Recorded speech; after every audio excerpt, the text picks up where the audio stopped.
Good morning, empowered artist community. How are you doing? Happy Tuesday. I hope you're doing really well. Welcome to day 4 of this art and mindset challenge. So the whole point of this challenge is to have a journey where mindset and creativity come together.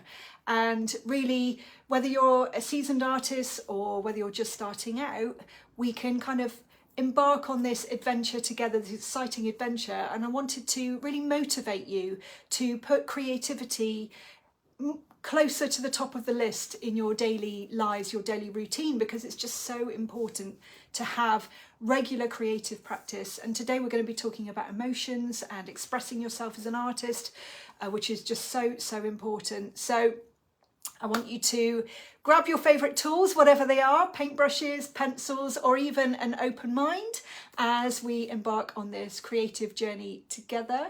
So today we're going to be talking about expressing yourself artistically. I've made a few notes. So what I wanted to say really was we have to think back to why we started creating in the first place. So was it that you wanted something to kind of slow you down and have something that's kind of relaxing and mindful? Or was it something that, like a burning desire that just needed to be expressed on a canvas or piece of paper? It can come about in lots of different ways for different people. But what I think is really important for me to say today is that a lot of the time, artists are looking for that inspiration and they've got this idea of what that feels like. And it's almost like they're waiting for the inspiration to strike, and they're not going to create until you have that feeling, like enlightenment or, you know, a oneness, or, you know, this joyful feeling that you need to be in a certain frame of mind to be able to create. And I think that's a little bit of a myth, because and it's also a lot of pressure, because how often do we actually get that? It could be that you don't draw for weeks or even months or years, because you're waiting to feel that inspiration. And I think it was Pablo Picasso that said inspiration usually finds us working. So most of the time it's about picking up the paintbrush or pencil, it's sitting down at the easel or drawing board and getting going, getting to work, taking that first step forward. Do the Mel Robbins 5, 4, 3, 2, 1. If you haven't heard of that, I've talked about this a lot. 5, 4, 3, 2, 1 is a really good way to get you started in the first step of whatever that is. So our brain apparently has 5 seconds to talk us out of something. So we have a spark of an idea or a spark of a thought that we want to do something, and our brain will then have 5 seconds to talk us out of it. It will come up with lots of different reasons. This is your ego. Lots of different reasons why you're too tired, you haven't got time, you've got to do the washing, it's indulgent, it's selfish, you know, all of these different reasons why you shouldn't be sitting down at the drawing board and taking some time to yourself. And so what this does is it overrides it. It keeps you in the prefrontal cortex, the intellectual positive side of the brain, and you count 5, 4, 3, 2, 1, you override the ego trying to talk you out of something, and you just get going. You take the first step, whether that's getting out of bed, picking up the paintbrush, setting up your art station, whatever it is, and you'll tend to find that that habit will then follow through. So it's a really good way, it's a really good kind of mindset trick to get you going in something. So don't wait until you feel absolutely joyful and really inspired. Start creating whether you're feeling a little bit sad or a little bit tired, because it can actually pick you up. It can lower the heart rate. It can really help with anxiety and depression. It's good for lowering blood pressure. It's very similar to meditation, which we know is really good. It gives you a little bit of space, an important gap between life in general and, you know, starting again. So it's that space, that piece of time, a break from your everyday life, that it creates this sense of peacefulness and stillness, and not having to think about the to-do list and what we've got to do and all of our worries and things like that. So if you're feeling sad or down or depressed, then even more of a reason to create. And if you are feeling inspired and joyful and excited, sit down then as well. You know, whatever you're feeling, art is a really good way to give you that space, give you that time, whether you're feeling a little bit manic. I tend to be more like that, you know, I tend to do things really too fast, and I catch myself now and think, slow down, for goodness sake. And I think that's why I started with colour pencils in the first place, because they are notoriously slow. I love the detail. I love the fact that the drawing might take me weeks to complete. I saw a program when I was a kid, and this man had drawn this graphite squirrel. It sticks in my mind. It's such a clear memory. It was on a nature program, or I don't know, Country File, that kind of thing. And I just thought that was amazing that he had a piece of work that he was going to keep coming back to, because I'd always quickly done something. I'd either, you know, copied the artwork from the Disney DVDs. Nobody has those anymore. No, not DVDs, videos, wasn't it? We had, yeah, big fat videos, VHS, oh my God. And we even had a Betamax where you load it at the top. Anyway, going off on a tangent. So I used to try and get as close to the original drawing as possible, and try and kind of copy it and get it right. And it was all done in a day, really. I remember the Disney cartoons used to be block colours. They didn't have the shading, and obviously they weren't CGI like they are now, but and all done on computers. They were actually illustrators. And I would recommend going to see the Disney movie Wish, because it kind of goes back to how it used to be. It's not as computer animated. It's really embracing and celebrating the artist. It's quite watercolory and washy. It's beautiful. So I would definitely recommend seeing that. It's not just for kids. So yeah, don't wait until you feel absolutely joyful. Art can lift your mood, and it can change your state in a really profound way. So I'd encourage you to do it whatever. Maybe have space in your diary specifically for you sitting down. Don't tidy everything away. Have a little corner somewhere that you can leave some bits out, or leave things that you can see all the time, so it keeps reminding you and prodding you. You know, your creativity is waiting for you. It's so important. Allow yourself to be free every now and again. Allow yourself to play and experiment and just see what comes. You know, that's why I talked about in day one, the doodling. I think it's really important to have a sketchbook practice. Now, I know some of you will be thinking, oh, I haven't got time for that, it's something else that I need to do. But we know that these things are actually going to do us a lot of good. If you really want to kickstart your creativity and have regular practice, you don't always want to sit down and draw something for 3 hours or really get into the details. Sometimes you just want a quick doodle. So I really would encourage you to do that. And I've seen some people posting, and it's amazing. So keep doing that, keep encouraging each other. The more we post and the more we show, I know it's a bit nerve-wracking to share, but it really does encourage other people to do it too, because we love to join in and we love to be part of a community. The other thing is using colour, which I talked about on day 2. Colour's really important. So even if you're using a reference photo, what colour is that reference that you're working on? Is it a red squirrel, for example, which the reds and the oranges, it's all about kind of passion and fire. And it's amazing that even if you didn't look at it that way, you just think, well, I'm just drawing a squirrel, the colours are going to have an effect on you.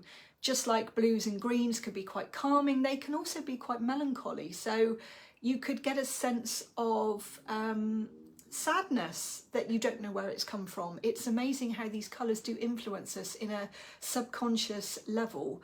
We're not always consciously aware of it, but it can alter your mood. So just be aware of that, just be mindful of that. If you're choosing a background, for example, then think about the colours that invoke certain emotions. So if you want to know more about those colours, go back to day 2, because I talk about that. So it's still in the group, I'm not going to take it down, and have a little look at that day 2 of the challenge, which was last Friday.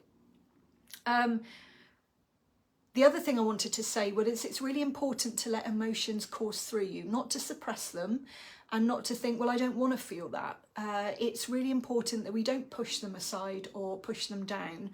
We need to just sit with them a little bit. And I think art is really good and safe space to enable you to do that. So if you're feeling a little bit sad, allow yourself to feel sad.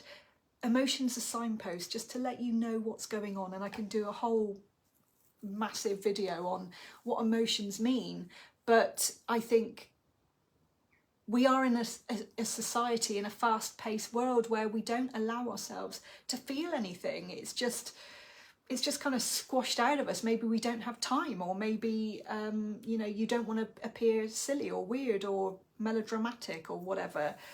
So I think people are talking about it a lot more, and I think it's really important. So art is a really good way of allowing you, if you don't feel comfortable meditating, or you know, it's not something that you've tried, or you just feel a little bit silly screaming into a pillow, I can't say I've done that, but letting out any anger or frustration, then art is a really safe space for you to be able to express your emotions. Meditation's a really good way to do that. Art is a form of meditation, definitely. You know, calms the mind, slows us down. Brilliant. So allow the emotions to come out through you, and I would really encourage you to be free. You know, allow yourself to experiment and play. What you draw is really important as well. So if you are going to allow yourself to just be free and freehand something on a blank piece of paper, then maybe you're drawn to landscapes, and you really want to kind of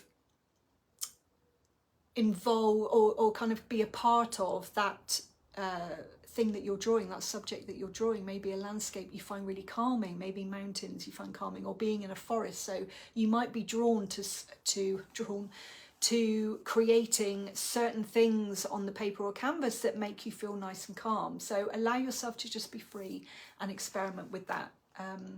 Even if you are using a reference photo and you're going really detailed and you're trying to replicate that reference photo as much as you can, every artist brings their own perspective and their own experiences, and no two drawings are going to be the same.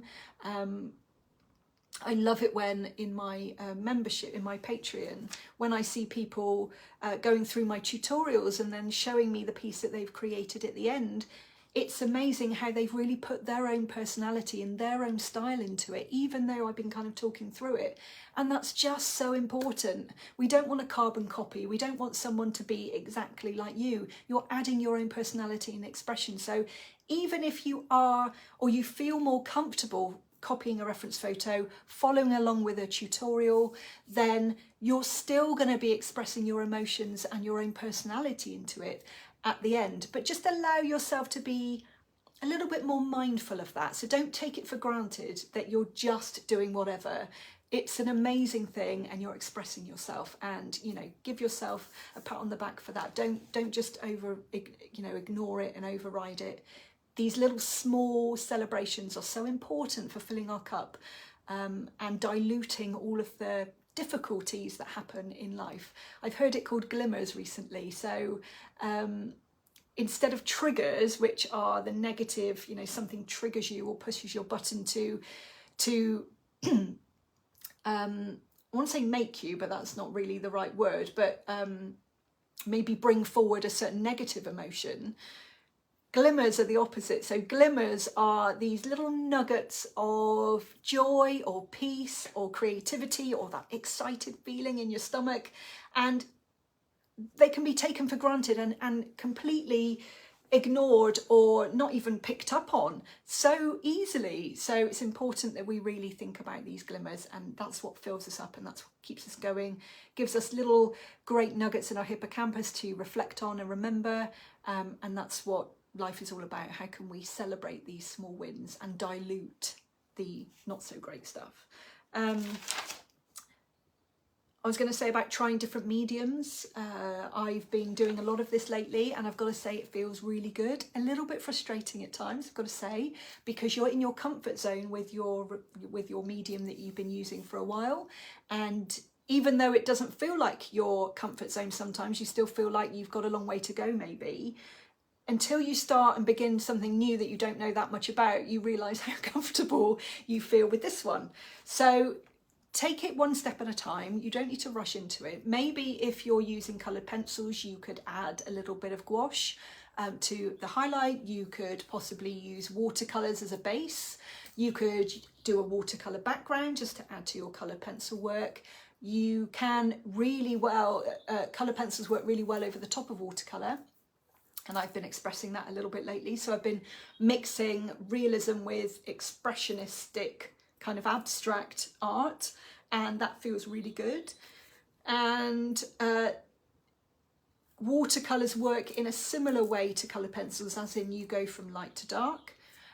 There's a few little quirks about them that are tricky, as in they dry a lot lighter, they flow, the pigment moves around, you don't quite know how it's going to end up, but I quite like that about watercolours, and they're a really good way of expressing yourself. You can cover a bigger area much more quickly, so if you're a little bit frustrated with the slowness of colour pencils on a certain day, watercolours might be a really good solution.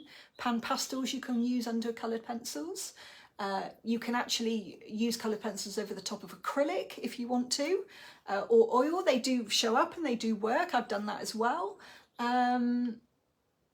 What else could you use? Dry markers underneath to cover a surface area. Coloured pencils go really well over the top of that. And then more recently, I've taken what I've learnt with my coloured pencils and I'm applying that to acrylic, because I'm really drawn to painting. I really want to learn to get better at painting, and I think I'm never going to give up on the colour pencils. I think they're just amazing and I love them, but I feel like there is an element of me that wants to mix paints, slosh it about a bit, and yeah, just learn something new, keep learning. I think that's really important, keep learning. Yeah, so being freer and covering a larger surface area is sometimes quite appealing, and you can mix the paints like this. You know, this is going to change again, but this background, how many times have I changed it? If you follow me on Facebook, you'll probably know that this has changed a few times. But using a palette knife, which is what I've done with this, and just creating blends and textures, and you know, some of it's a bit rough, and I'm going to use a dry brush to add some colour to that. Oh, it's just heaven, and it's really out of my comfort zone, into my stretched zone, and it just fuels the creativity, and it makes me want to use my pencils even more. So it's like it feeds into the creativity. There's no right or wrong, just allow yourself to listen to your gut, and if you need some help sitting down with your coloured pencils or your other pencils, then it might be that a sketchbook or something slightly outside of your normal routine might help to ignite that creativity a little bit more. So it's important to feel our emotions, it really is. Let me know how you express your emotions. Let me know if you resonate with anything that I've said today, whether anything makes sense to you. Tomorrow we're going to be talking about artist block and how we can overcome that, that thing that we all get, and I've obviously touched on it a little bit today. I am going to be opening up an offer towards the end of the week, which allows anybody to work with me a little bit more closely with all of these things. Maybe you need someone in your corner to support you a little bit. Maybe you need a bit more of a deep dive into what's going on personally for you, or personally in your art journey. Do you need specific help with something that you're stuck on artistically, or is your mindset the thing that's holding you back a little bit? So this challenge in this group is all about the combination of mindset and creativity, where they meet really. It's so important. So I've got a background in hypnotherapy. I've been seeing clients on a one-to-one basis for many years, and I'm kind of bringing all of the things that I've learned in the last few years especially to come together and create something specifically for that person. So we will deep dive into what's going on personally for you, what we can do about it, any goals, and then having that support system that, because being an artist is quite lonely, and sometimes we just need someone in our corner to hold space for us really, and to be able to talk things through with and have a little bit of a different perspective. So I'm going to be offering that. It's a 2-hour, I've called it a masterclass. So it's 2 hours for you to really deep dive into what's going on and how we can move you forward in which way that is. So I'm going to be giving the link to that more information throughout the course of this challenge. Actually, I might pop it in now because I worked on the webpage yesterday, just adding some more details. So if anyone wants to book one of those, if that sounds appealing to you, if you want to find out more, then please do let me know. But I will look forward to seeing you tomorrow for the artist block towards the end of the week. So what have we got coming up? Overcoming artist block tomorrow. We've got finding inspiration everywhere on day 6. And on our final day, on Friday, we are going to be cultivating a positive mindset, and I'm going to be doing a meditation with you all. So if you don't know anything about meditation, then this might be a really good introduction. But I encourage you to come with an open mind. It is beautiful, but it might be a little bit strange for you to begin with. But it's lovely. It's just more about taking a little bit of time out for you and relaxing. And actually, it replicates REM, which is your rapid eye movement sleep, which is when we file things away, we take the emotions out of them in our brain, and so it kind of clears space for being in the prefrontal cortex. So clearing the wood for the trees, you know, giving your brain a little bit of respite from the busyness, the monkey mind. So I really look forward to seeing you tomorrow for Artist Block or Overcoming Artist Block. I hope you have a really good Tuesday. Let me know in the comments whether you're watching or you're watching on replay and what you've taken away from it. And I look forward to seeing you tomorrow. Lots of love. Bye for now.